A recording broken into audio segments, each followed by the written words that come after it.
Good afternoon, ladies and gentlemen. Welcome to the Architect's Guide to Managing Risk on Residential Construction Projects, a webinar brought to you by AIA Contract Documents. We're going to start with a few administrative items before we get started.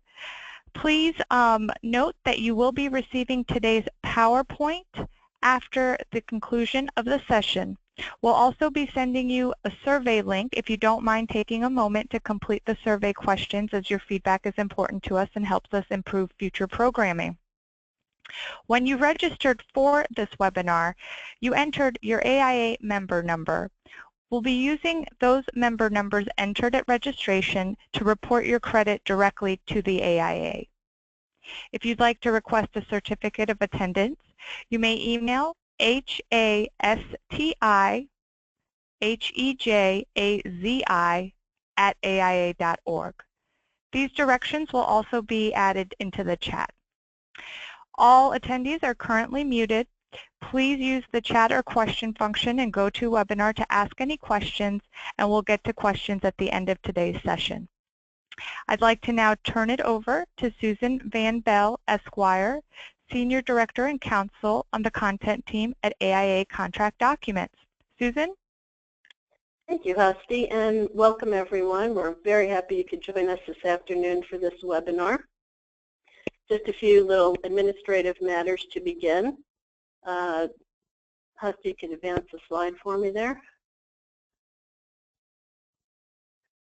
Just basically, this presentation is protected by copyright laws, so you're not able to reproduce it and distribute it and that sort of thing. I believe you are receiving a copy of the presentation, though, for your future reference, so you can take a look at it if you want to refresh your memory on some of the points we've made today. The program is also registered for AIA CES Continuing Professional Education. You will receive one LU for your attendance. The statements here do not necessarily reflect the view of the AIA, and we're not trying to provide legal advice here. So with me today I'm Susan Van Bell, and I'm Senior Director and Counsel for the AIA Contract Documents Program for the content portion of the program. And with me today are Bruce Williams, a partner at Mutham in Seattle, and Kevin Miller, who is President and CEO of GSBS Architects in Salt Lake City, Utah. I will mention that Bruce and Kevin are both members of our documents committee. They've been instrumental in drafting many of the contract documents that are currently available, and in particular the ones that we will talk about in this program. So your learning objectives today are to learn about the unique risks specific to certain types of residential projects. We're going to be talking about some of the unique responsibilities and roles inherent in some of the nuances of residential projects involving mixed-use residential construction, condominium construction, and residential design build. We're going to use AIA contract documents geared towards these type of programs to illustrate for you the types of document provisions that you can use to address some of the inherent risks. So we're using our documents to be illustrative of how we have addressed some of these type of risks. So to begin with, Bruce is going to talk with you a little bit about the different types of residential projects and the kind of diversity that you'll find. Yeah, good morning for us, just flipping into afternoon out here on the left coast, but thank you for all being part of the webinar. And as we proceed through this, both Susan and Kevin and I will be giving you different aspects of the documents and the risk management and dealing with all sorts of residential projects. Since we're not doing this live in person, we can't really get a sense of what the emphasis is for each of your practices. But we'll try to do a broad brush, and we'll be touching on single-family, residential design build, and a lot of time spent on the multifamily, mixed-use, and the condominium projects, and also touching on types of clients and the different delivery methods. So, Kevin? The other things I think we're we'll touch on today have to do with the issues that we face when we undertake residential design and construction. And to some degree, these are the same issues we face regardless of the project type, but they have their own specific nuance and character that is unique to the residential world. Certainly, owner expectations are always a concern in any project. In residential projects, particularly single-family homes, you have a client who's completely new to the architect-client relationship, and that creates a situation that has the potential for a disconnect in expectations. You also have issues of scope creep and budget, just like you do on any other project, but again, you're talking about somebody's pocketbook, not a big pile of money we borrowed from the bank. There are very specific copyright issues in the residential world, and in particular with individual homes that seem to arise more frequently than they do in the more generic world of architecture. And then with single-family homes, there are specific jurisdictional requirements that can affect the way that you practice and the requirements that you're required to follow in the execution of that work.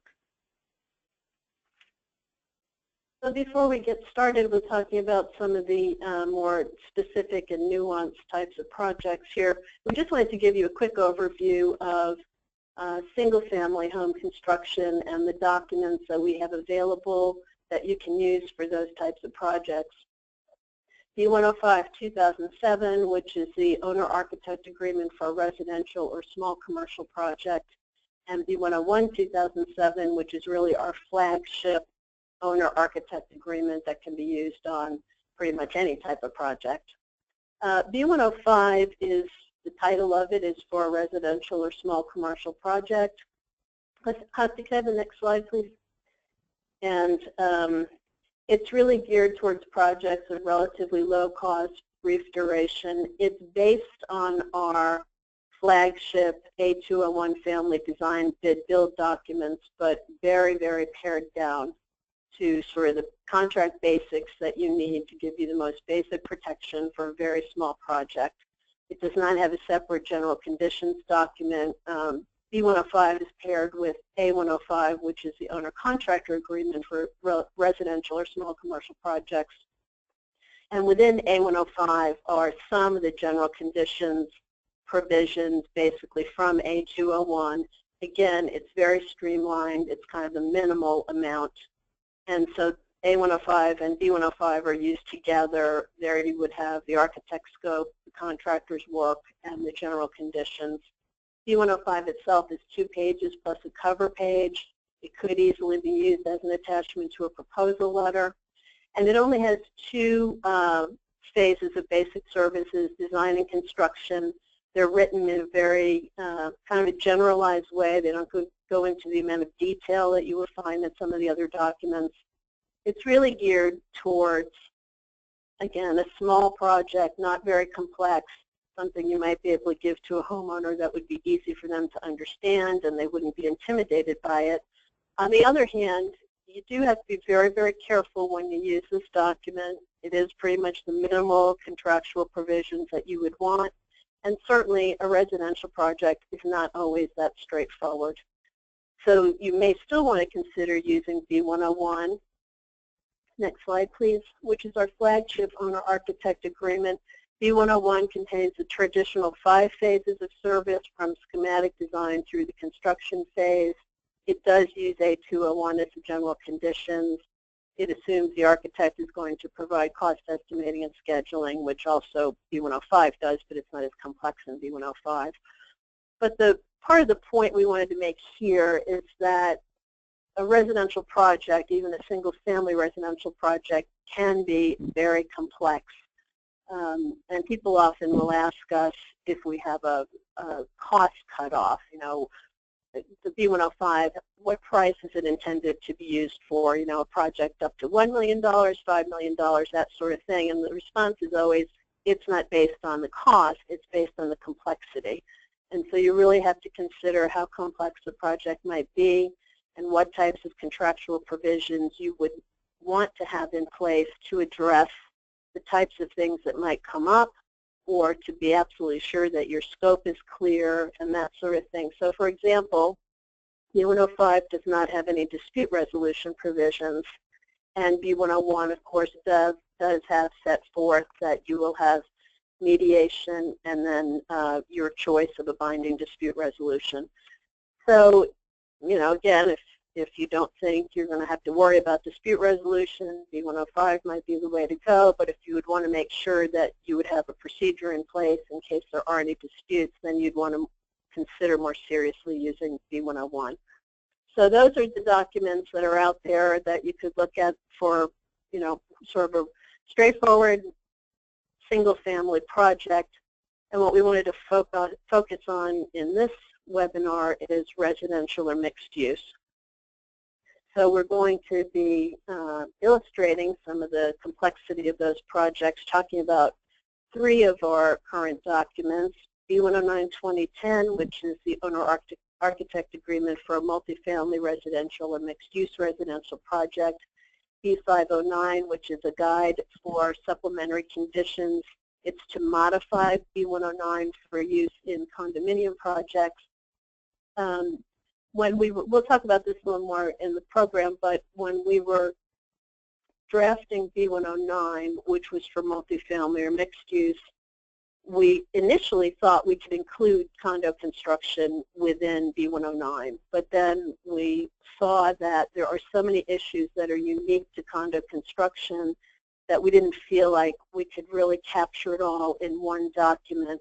And so we developed B509 as a way to modify B109 to tailor it for use in condominium construction.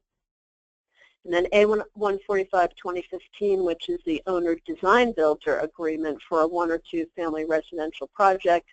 This is geared for use by an architect who may be wanting to do design build work in the residential area.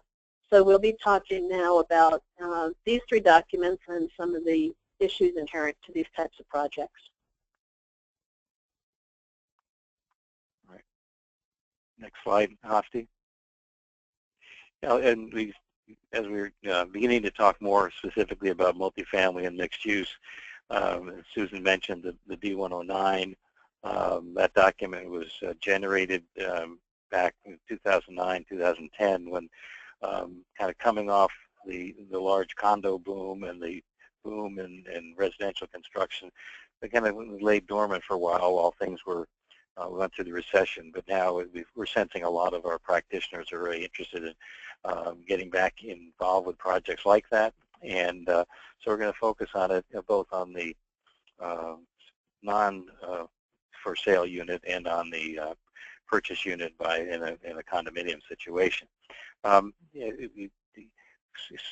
up front, so a lot of the issues come from the expectations, particularly of the developer. How fast do they want to get their project up? How marketable is it going to be? How attractive the project? How quickly he can turn this back over if he's going to sell it to another entity, or if it's a condo to turn it over to the homeowner association. But his expectations are obviously driven quite a bit by a profit motive and how many units they can get and maximizing their potential. The individual homeowners, if it's going to be a for sale facility, they have certain expectations too. They're expecting normally a perfection, and we all know that all projects have issues. We strive for perfection, but it may not always be attainable. And then when it does have a homeowners association or an HOA, there's the fiduciary responsibility that the HOA has to accept, and if there are potential claims, how does that affect both the owner, if they're still available, the contractor, and particularly the design professionals. Maintenance of these projects is critical, and we need to make sure there's adequate budget for ongoing maintenance. That if it's an HOA, they've got sufficient reserves, and that maintenance has an effective schedule so that we can keep on top of problems that might all of a sudden crop up. Slide. Yeah, the B109, it says an agreement between the owner and the architect for multifamily and mixed use. And mixed use can be very complex, as you can imagine, depending on how many uses would be involved with that. And we've built it for high-density multifamily residential projects. And we want to give you more input and oversight as to some of the thinking as it went on with that. And it will establish the terms and conditions under which our scope of services can be provided, and that we have construction administration as a key portion of that. Slide.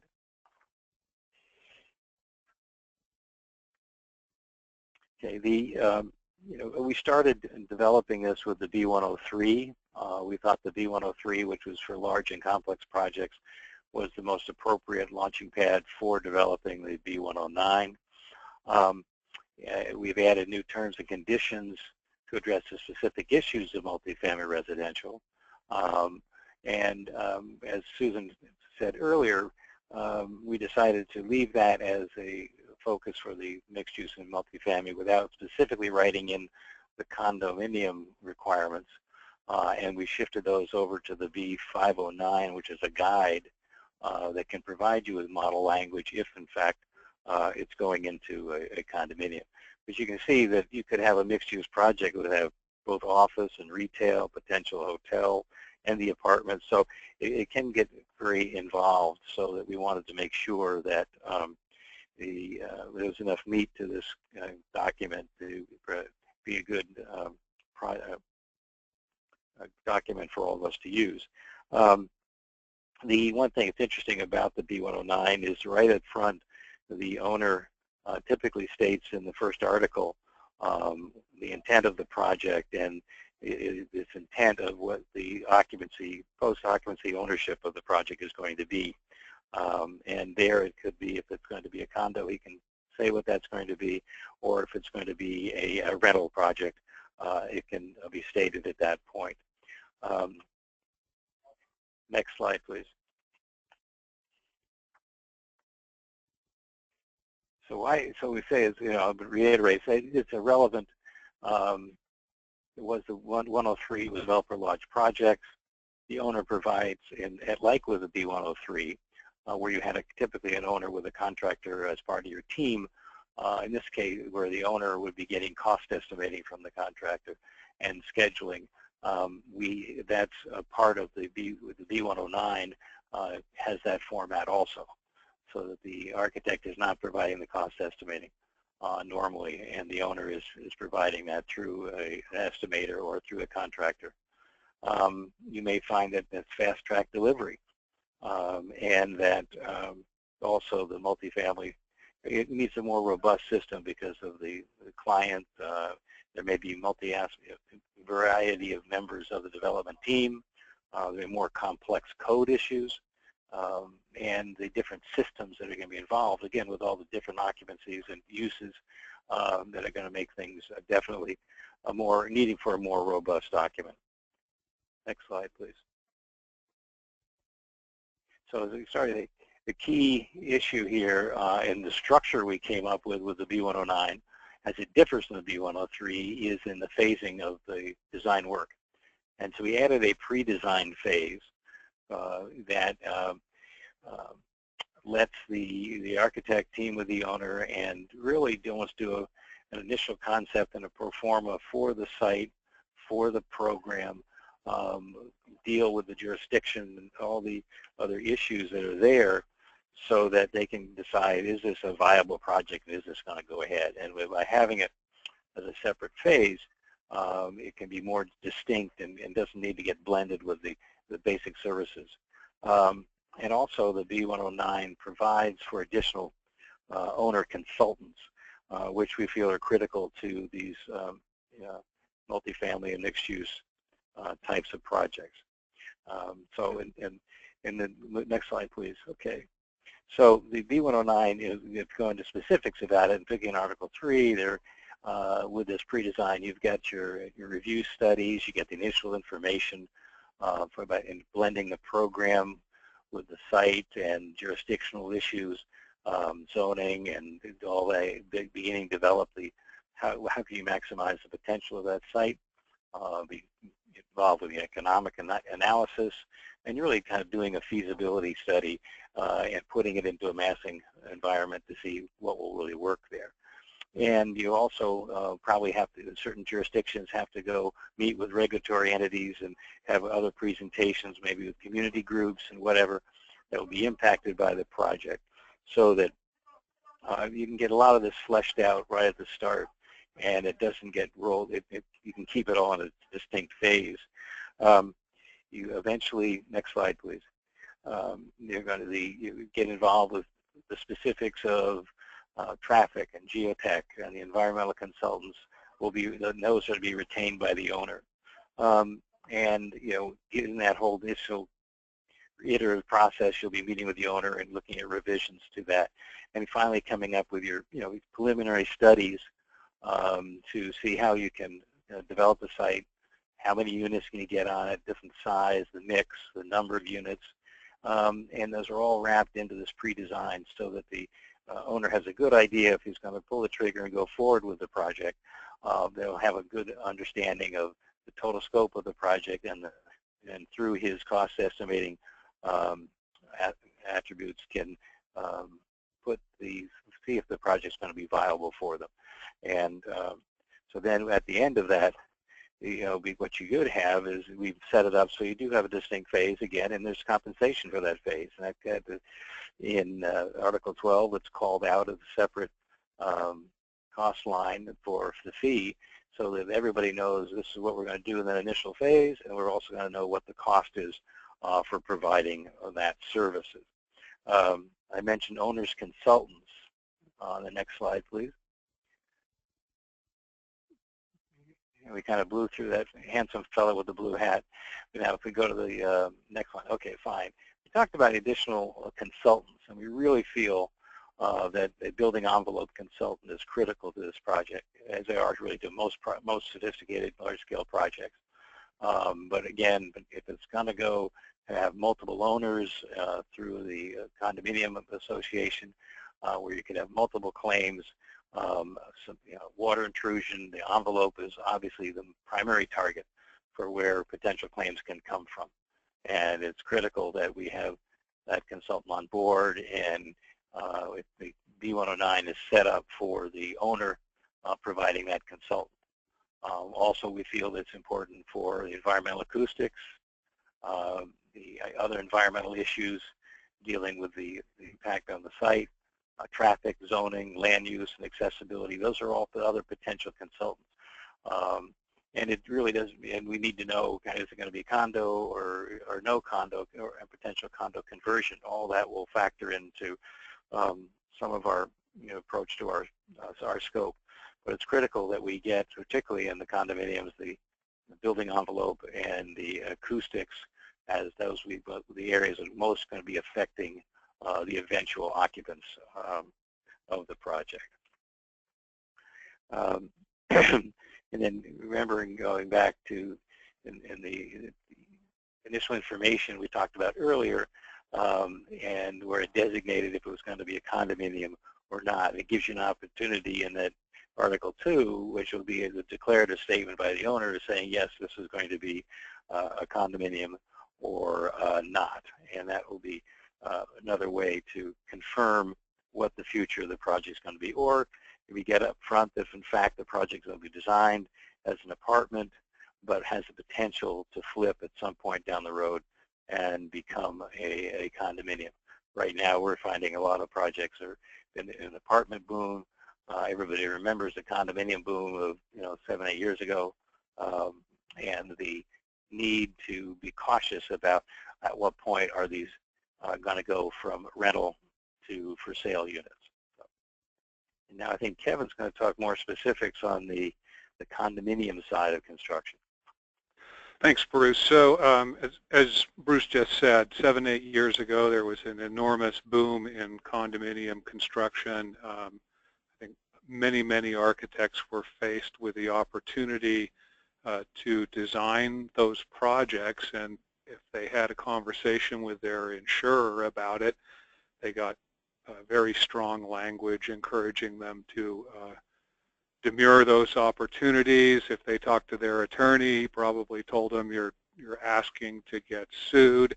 And in that environment, the documents committee was approached with the task of figuring out how to make this area safe for practice. And it is out of that environment that we ultimately drafted the B109 that Bruce was just talking about, and the 509 document that I'm about to speak to.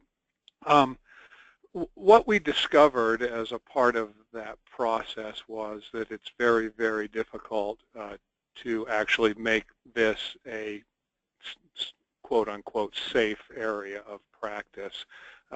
There are some unique challenges to condominium construction. And again, if you rely on your legal and insurance counsel, you probably will never dabble in this as a business. But there are many among us who find it to be rewarding, to be an enjoyable part of practice, and they figure out how to manage the risk. And we started out to draft a contract to manage that risk and discovered that, in fact, you couldn't manage the risk with contractual terms because the lawsuits don't come from your client, they come from your client's client down the road. And that's a unique challenge that writing a bunch of contract language is not likely to protect you against. So I think most of us are familiar with the basic ideas of the issues, the insurance coverage. 7, 8 years ago, insurers were limiting as a percentage of total fees how much of your revenue could be generated from condominium projects. It wasn't so much of an issue when no one was building them. I suspect that it is becoming an issue again. We need a new set of defined terms to reflect what goes on in condominiums, and in fact, a condominium by definition varies from state to state across the country. So you can't even rely necessarily on what it is in one place for what it will be in a different jurisdiction. There are a number of additional services to be considered that will help you with risk management and prevent the claims down the road. There are a number of responsibilities that you can put on the owner that will manage the risk, and then ultimately thinking about how to limit your liability is what we're all about in the condominium world. So the B509, as I have said, was drafted in response to a perceived need for making this area of practice safe. And most of the language contained in B509 is intended to go into B109.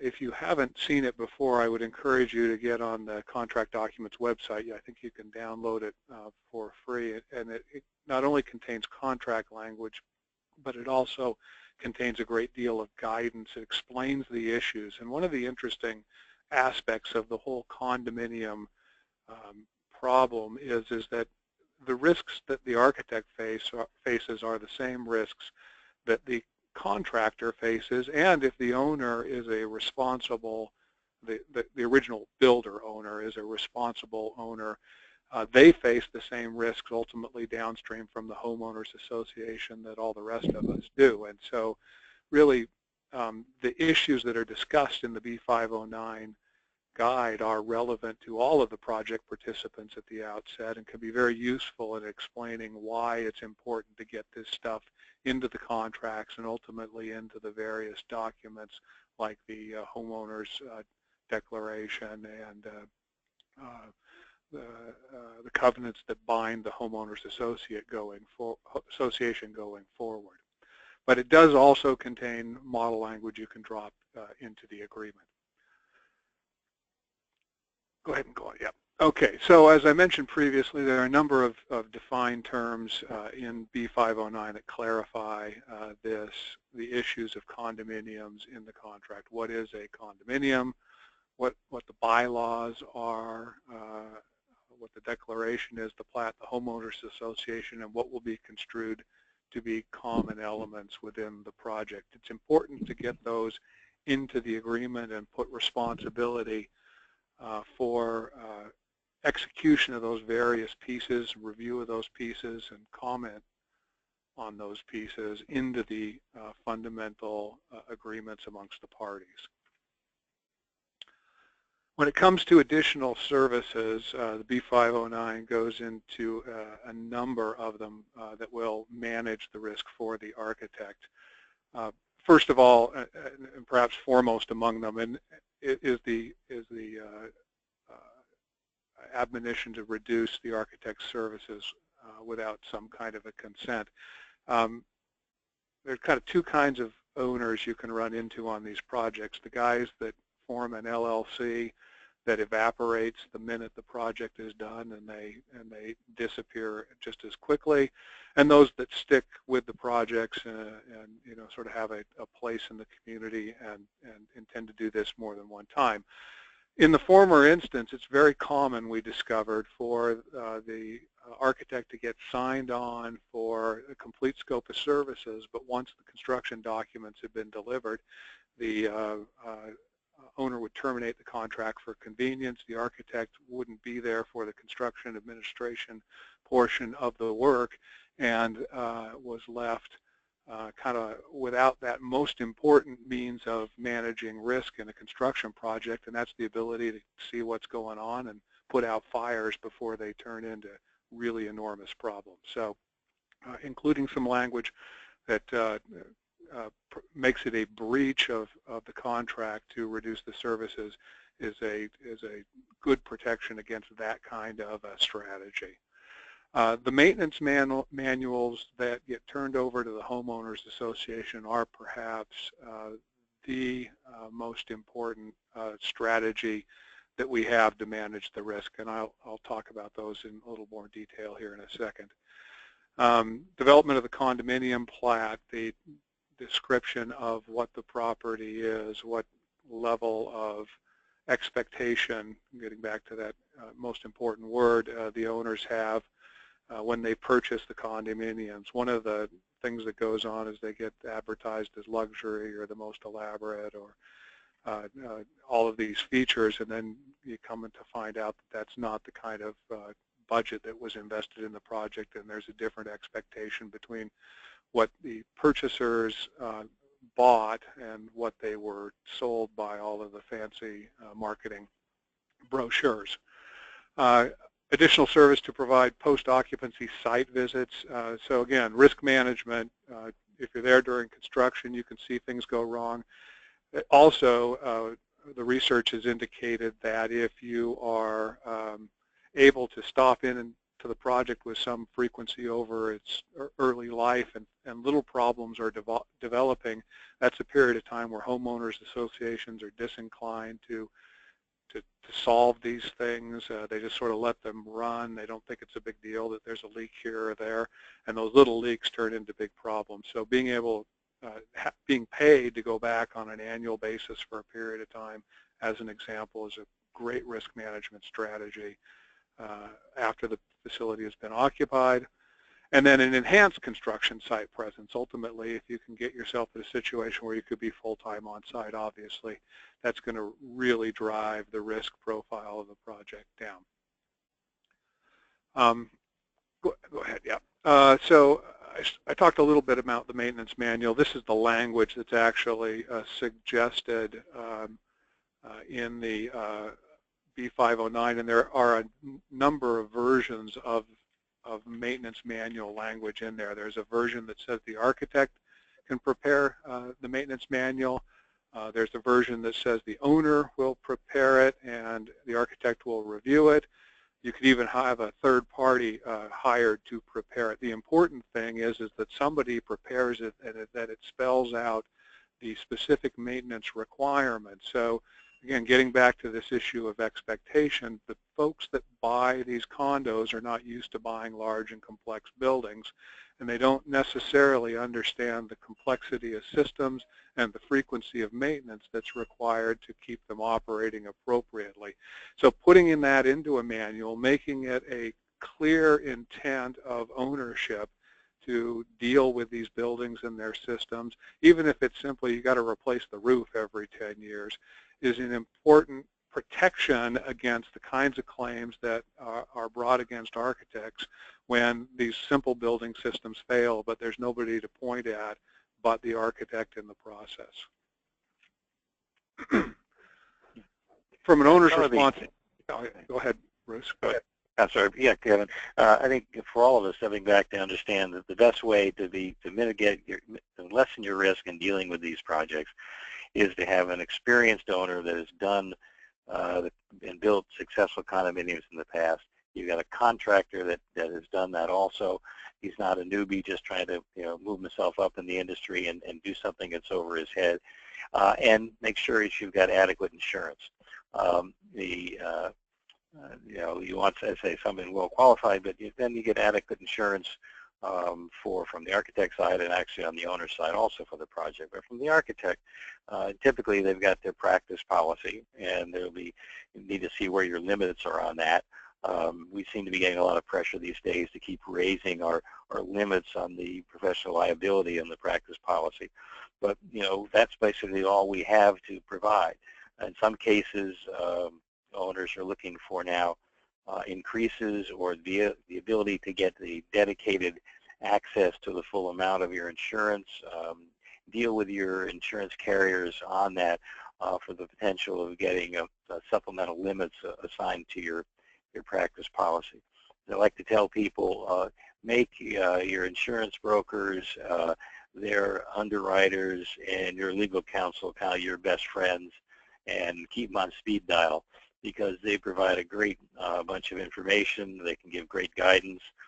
You can get ahead of problems before they arise, and they can help you kind of navigate through some of these issues that the owners will be providing as far as insurance is concerned. As I mentioned, next slide, please. The 509 suggests other items for the owner to include. Of course, the condominium declaration and the condo bylaws that Kevin mentioned.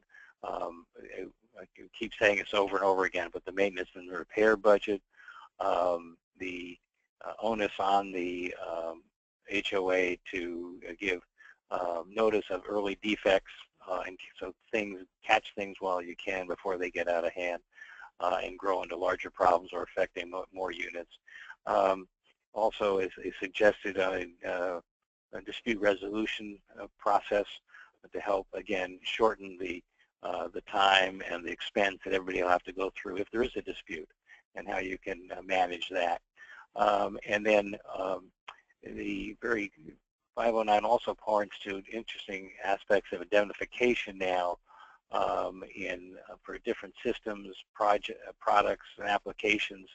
That may or may not be recommended. The architect may say you shouldn't use that, but the contractor may say, hey, owner, I can give you XYZ product that has the savings.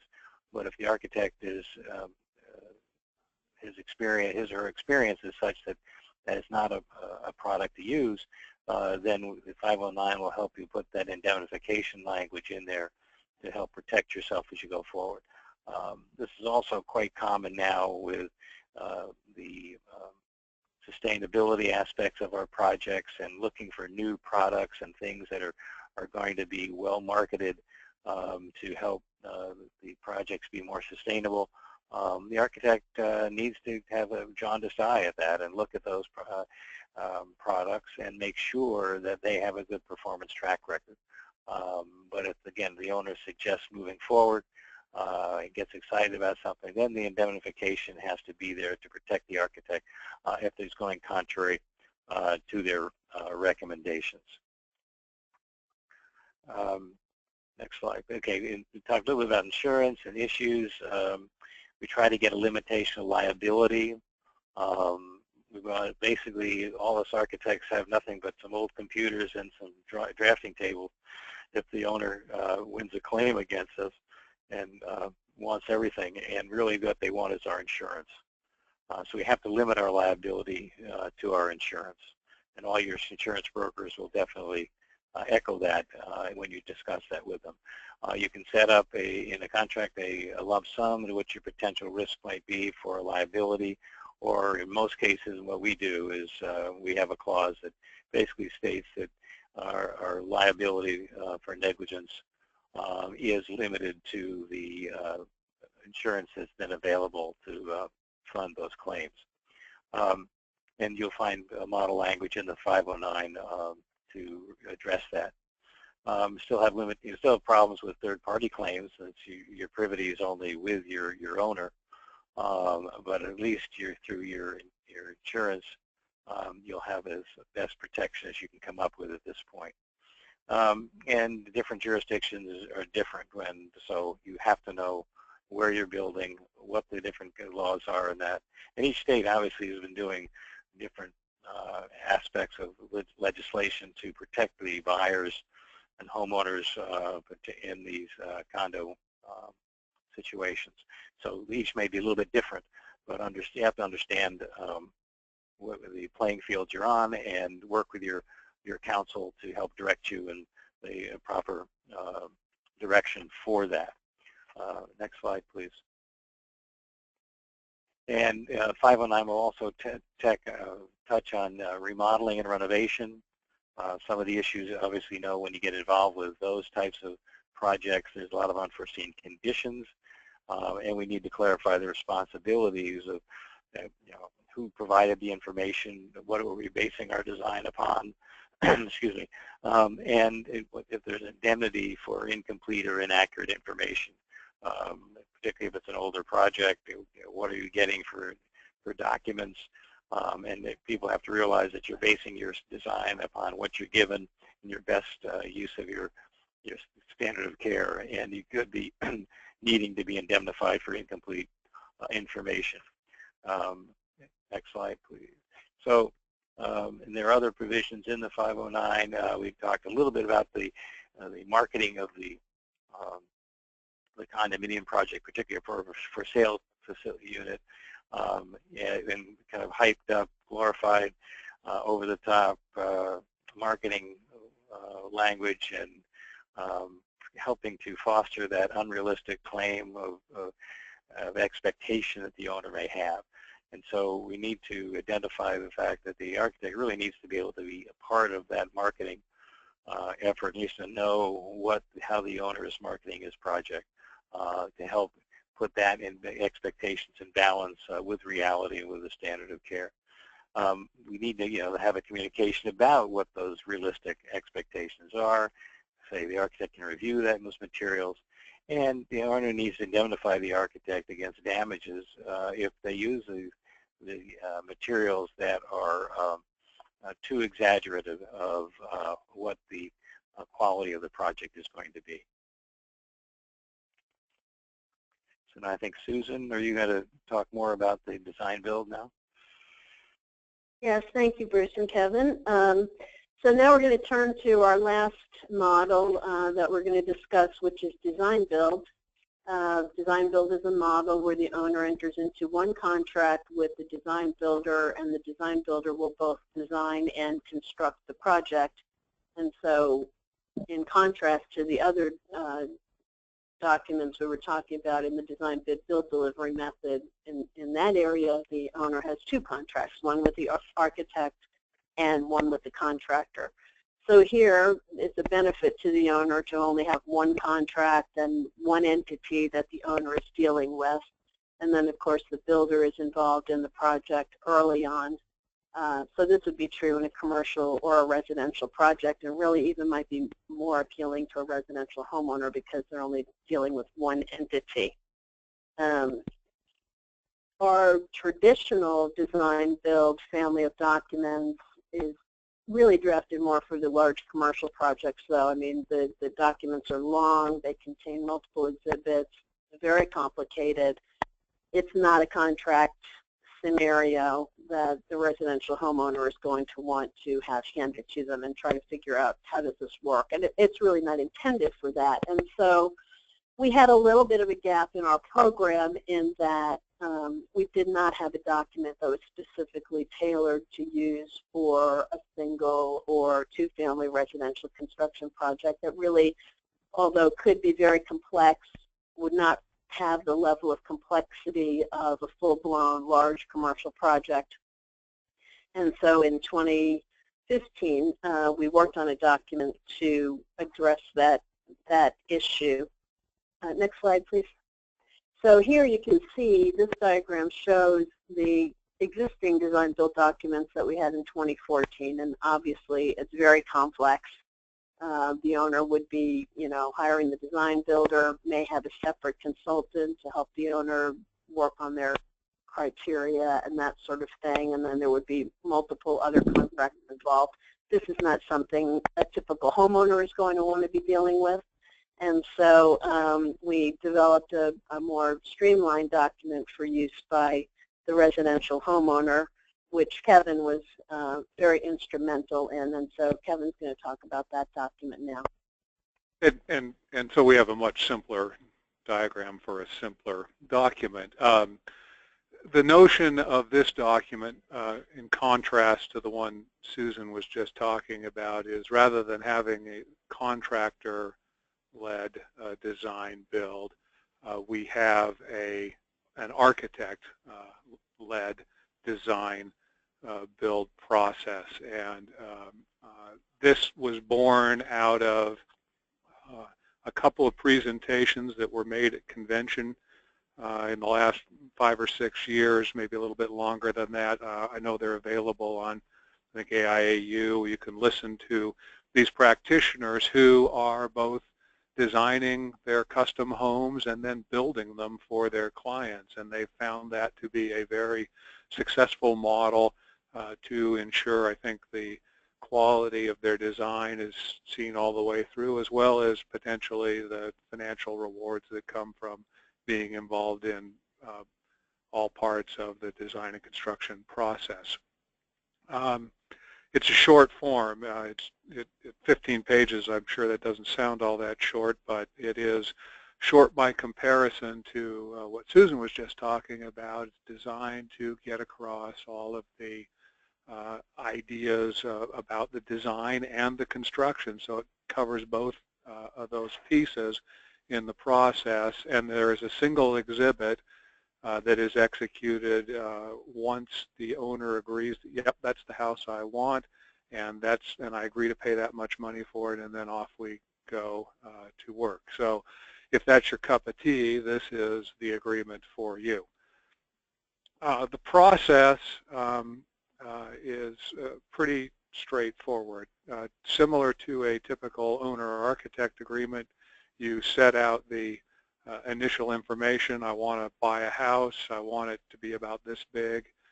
Those kinds of things. And the different than a typical design build agreement where we expect the owner to provide the design builder with the criteria, we actually expect that the owner and the architect are going to sit down and work out sort of the initial information as you would normally do in the design of a home.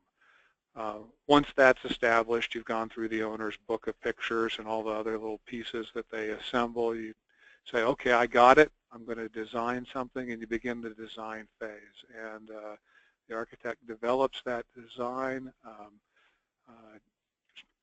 again, through the normal course of a design project as you might see it for a single-family home. You meet with them. When you land upon the satisfactory design, which is not complete construction documents, obviously, it's something like DDs for the home, the owner says, yeah, thumbs up. Then the design builder / architect goes back in the back room and puts together the cost to build that home. And he presents the owner with this design build amendment. And that is the document that sets the contract sum. The owner signs off on that, and we go to work. If the owner says, geez, I don't like that price, that's way too much money, I never imagined it was going to be that much, the architect still owns the design, and that's an important consideration. The owner doesn't get to take your design and go shop it around to other builders. It's a closed-end deal. If we can't reach an agreement, we're done, and we part company. This is not a area of practice and a business that is without its pitfalls. Residential construction is very different from commercial construction. It's highly regulated. Residences are viewed as, oh shoot, Susan, the word is escaping me. Consumer, there are consumer protection laws related. Right. Different from what we encounter in normal practice, and so you've got to look at the specific rules in your jurisdiction about what kind of licenses you have to have in place, what kind of insurances, what kind of documents you have to execute with your owner when you sell them the house, because it's a real estate deal, not just a design deal. When we set out to draft this document, we actually tried to figure out whether we could find a generic form that would apply to all 50 states, and I think we found that there were 51 different versions of what needed to be done. So it just doesn't work. You got to do some of this homework on your own in order to enter into the world of home builder. But that being said, figure out lien rights, figure out warranties, and then you've got a good structure within which to operate and to undertake this process. Next. Okay, additionally, we haven't touched on these agreements, but the AIA has some other forms of agreement that might be appropriate for your projects. And one is the B107, which is for developer, builder, and architect designing prototypical single-family projects. This would be for your typical maybe tract developer who's doing maybe 4 or 6 different house plans with 2 or 3 different elevations on each of those, and developing that tract of property over a period of time. And so the 107 is designed to provide that sort of prototypical design approach. And if that's part of your practice, you may want to look at that and see if that works well for you in dealing with that types of projects. Also, if you're dealing with multifamily projects or for rental projects that are federally funded, or particularly like we call them the HUD documents, the B108 was drafted in 2009 to provide a different document for those projects, the rental projects that are funded through HUD. And so if you're doing those types of projects, you may want to entertain reviewing the 108 for that. And then the AIA also produces a guide for contract documents for small projects. So you should look for that and review that if you're dealing with the smaller types of projects. They give you some useful information there. So with that, I think we'll turn it back to Susan and talk about other resources. Yeah, so we have a number of resources that are available on our website to assist our users with using our documents. Some of the ones that, of course, are relevant to this program are the D509, which we call the Condo Guide in shorthand. That is available for a free download on our website. And let me mention that some of the documents we've talked about today, the multifamily and the condo, have 2010 dates on them. And so you might think, well, these seem a little bit outdated. We were charged with developing these documents back around 2007 or 8. It takes us several years with our process to have documents drafted because we do go out to various industry stakeholders for comment, and it's a lengthy process. And so, of course, we started working on these documents, in the mid-2000s, and of course, right around the time we published them was when the recession hit, and condo construction slowed down significantly in multifamily and mixed use. So that's part of why we're presenting this type of program on these documents now, because many people don't even know these documents exist, because when we published them, these kind of projects were largely on the back burner. So we did recently take a look at the condo guide to make sure that it was, you know, updated now that it's 6 years later, and we were actually pleasantly surprised when we reviewed it to see that we really had covered all the major points that other folks have covered since in various white papers and pieces that have been published discussing the risks of condo construction. But we did update it a little bit to address a couple nuances that we hadn't included originally, and talk about a case or two that are relevant to this issue. So anyway, I'd encourage you to take a look at that. It is, as Kevin mentioned, a very good educational tool just to read about some of these issues in a little more depth and get some guidance, regardless of whether you choose to use any of the model language that we're providing. And then, as Bruce just mentioned, we also have a guide to contract documents for small projects. We developed this one as a result of feedback from a lot of our small project practitioners who wanted something geared towards them to help them navigate the documents program. I mean, right now we publish probably over 150 documents. It's a huge library, and many of them are not the kinds of documents that small project practitioners would really be interested in. So this guide is specifically geared towards small project practitioners. It does discuss several of the documents that we talked about today, B105 and the 145, and several of the others. And it really just kind of pares down the documents library to better direct small project practitioners to the documents that would be of most interest to them. And it also discusses things like why you should have a written contract and what the, you know, what the provisions are that you should be sure that you have in a written contract to have protection. So again, that one is also available for free, and for those small project practitioners out there, it would be a valuable resource for you to take a look at. And then we also have our docinfo service. You can email or call us. A live human being will talk with you or send you an email, and that's for any questions about content.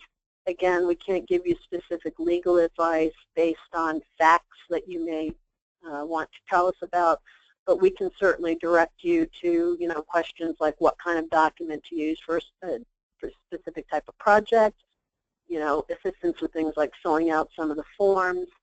And then, you know, if you do have a legal issue and you want to know whether your document addresses that issue, certainly we can point you to the provision of the document that you would want to focus on to help you address that issue. And so all of these resources are available. There are many, many other resources available. If you go onto our reference materials site, we have FAQs, articles, commentaries, comparatives. There's just a whole host of information to help you when you're using our documents. And even if you're not using our documents, there's a lot of educational material there that you can benefit from looking at. So on behalf of Kevin and Bruce, I want to thank you all for attending this webinar today. We hope you found it informative. And I believe Hasi's going to open it up for some questions now. Thank you, Susan, Kevin, and Bruce, for a very extensive and informative session. I repeat what Susan said, so please go ahead and enter any questions you have for our panelists today in the question function. I do want to just quickly let all attendees know that your AIA credit will be reported directly to the AIA. You entered your AIA member number when you registered for the course, so you do not need to worry about self-reporting. In addition, I will be sending you the PowerPoint from today's session, so feel free to respond to me after you receive the PowerPoint with any questions or requests. For your reference, my email is hastihejazi@aia.org. So we do have a question here. So do insurance companies draw a difference between apartments and condominiums from a liability standpoint? My experience, they definitely do. I think that Kevin mentioned also earlier on about some of the aspects of the insurance, but they will look at your track record, and you have every year when you submit your application, you look at different types of projects and what the value, the design and construction value was, and the percentage of condominiums might be in that, and they may limit you to where you are. But I think that what we've always found is if you're a solid practice, a lot of good technique and quality control in your shop, that and if you limit your total number of condominium projects to maybe in that 15-20%, something like that, your broker will give you guidance. I think that will help lessen some of the burden on your premium costs. But yeah, they'll look at them. Your underwriters will look at those very closely. So I think we found that obviously there is a premium factor built into the overall premium for the condominiums. And I would just add to that I think we've very definitely heard that the insurers differentiate and have experienced much higher losses as a result of condos than they have from apartments. So they're looking very specifically at condos as the generator of the claims. Yeah, and I think what you need to keep in mind with regard to condo construction, it's really, you need to look at a claim as being almost like a class action lawsuit. With an apartment, you still have one owner of the building. But with a condo, you're talking about multiple owners of the units. And so when you have a group like that may be bringing a claim, it's going to make settlement discussions more complicated because you're having to settle with a large group of people. And it's just also going to make the potential damages much higher. And so you really kind of need to think in terms of class action there because you're dealing with many multiple owners. Okay. And that's the only question that we have time for today. So again, I'd like to thank our panelists for an excellent presentation, and I'd like to thank all of our attendees for joining us today. Please stay tuned to receive the PowerPoint, and please let us know if you have any follow-up questions. Thank you, and have a great afternoon.